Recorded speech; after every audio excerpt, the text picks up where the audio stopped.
Slam poetry. He doesn't care if it's perfect. It's time to slam now. Here I go again on my own. Ha!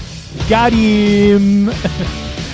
Welcome to the very first solo episode of I Think Therefore I Slam. My name is Andrew Rogerson, and welcome to this brand new episode format. This is something very new and something very different. So as we're both feeling our way through the dark, let me break down what these kind of episodes are going to look like. I'm going to perform one of my own original spoken word pieces.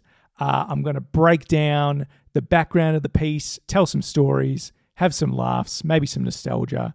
And then you're going to hear me tell it again, and then we wrap up. I was encouraged to do this by some, I guess, podcasting mentors that I caught up with over the break. They were saying, hey, could you find a way to bring some of your own work more to the fore? So I decided to take a risk and try something different. So today's poem is one that I made a fun little video for on the I Think Therefore I Slam Instagram at I Think Therefore I Slam, if you're not already following. So I thought I'd kind of expand on the story around it here. It's called INexHAhaLEle, and it goes a little something like this. Crystal knows the streets like the back of her hand-me-down sneaks, unfit for a queen in exile. Shortcuts and wormholes are her bread and butter, pudding salvaged from packet mix. She's never learned a recipe save the one for disaster. Drags you to bars so divey they're practically reefs, pelts you with stories sharp as spearheads. You nod, but inside you weep. Shield your face from the heat of her bridges deplete. It scolds like her father's words. You want her blue tacked on that maternity ward wall. You want her enshrined on the playground where you met in grade 4. You want her taxidermied on any night before this one. But she gleams in defiance and regales again. Pours herself into another friend's futon. Crystal knows you're lying about wanting to catch up with the times, spying on those you thought left behind. Every pity is cancerous pride. Okay, so that was INexHAhaLEle, and it's a poem about what I like to call a passive-aggressive friendship. Now, I'm going to quote J.K. Rowling here, who I realise is probably not the best person to quote, but just bear with me. This is going somewhere. When J.K. Rowling talks about how she came up with the idea for Harry Potter, I think she says something along the lines of she was on a train and all of a sudden some of the characters walked into her mind, fully formed or something, and then she went on to write the first book. That's kind of how I feel about these two fictional characters in the story. You've got Crystal and you've got another unnamed woman friend. I do feel like they kind of just walked into my head one day. This is not autobiographical. This is not based on any kind of friendship that I've had. As much as a friend of mine who I did share this with was convinced it was about them, it's really not. This is about power dynamics in friendships. This is about one friend looking at another with pity, and kind of looking down on them and feeling superior, and even keeping the friendship alive or keeping it kindled, if you like, as a way of feeling superior. And that's reflected in the title, which I'll explain. So INexHAhaLEle. And apologies to anyone who really likes this type of decor, but if you go to your local Kmart or department store, you'll probably find some kind of cheap and nasty homewares where they've got the words inhale, exhale, but they'll be on like a little plank of wood, something that you might see when you walk into someone's entrance hall in their home, right? So you've got inhale going vertical down, so it'll say like INHALE, and then exhale on the right going vertical down, so like EXHALE, right? So you're meant to read it vertically. But of course, if you put those two things beside each other and you read like you would normally read something, which is left to right, you end up with INexHAhaLEle. And the reason why I named the poem after that is that I guess I'm being a bit judgy. I'm making a judgment about that type of decor and going like, oh, that's a bit tacky. So it's almost like the character here is looking at Crystal and thinking of them as the type of person who might like that type of decor. So it's kind of mean and it's kind of snooty and it's meant to feel that way.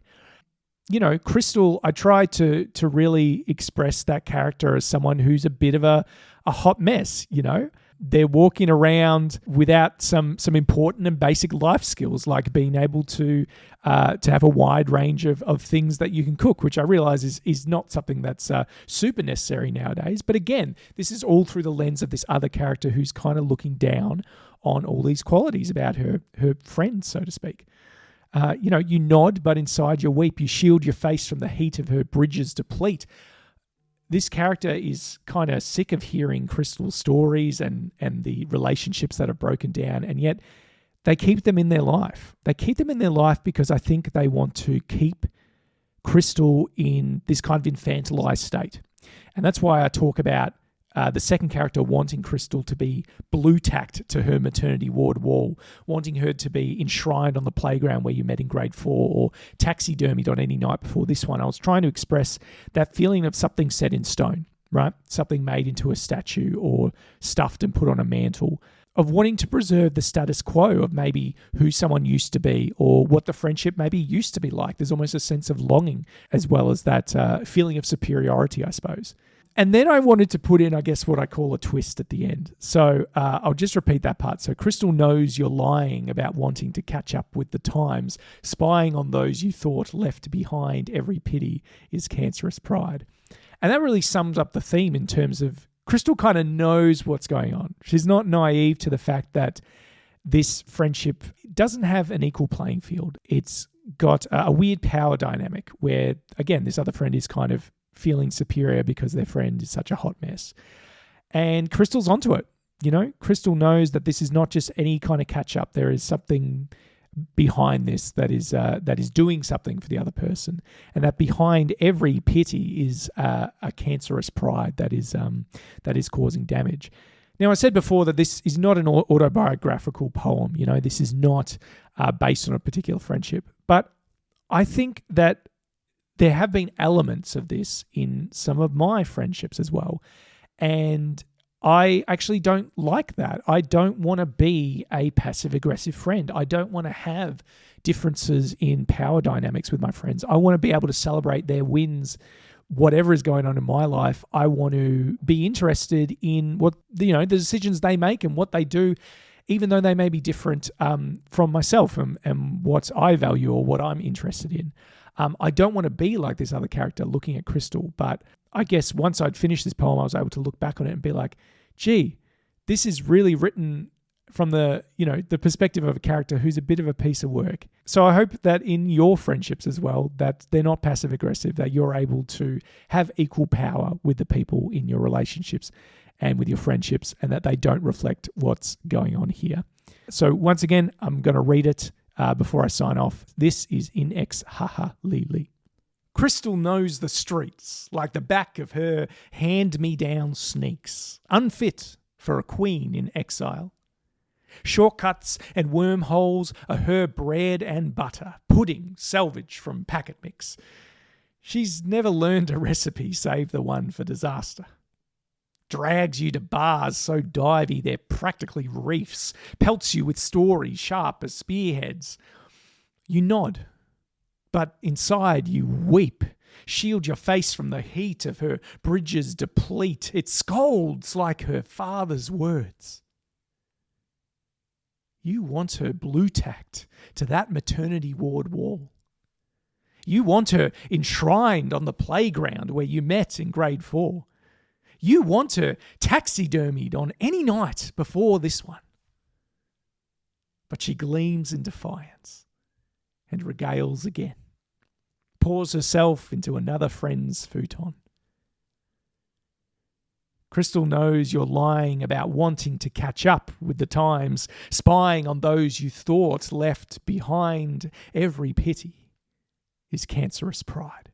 Thank you so much for listening. Like I said, this is a brand new experimental kind of format that I'm doing here. So I'd love to hear what you think and whether you want to hear more. So let me know through the podcast player you're listening to this on, or through the I Think Therefore I Slam Instagram at I Think Therefore I Slam. I'll see ya in the next one.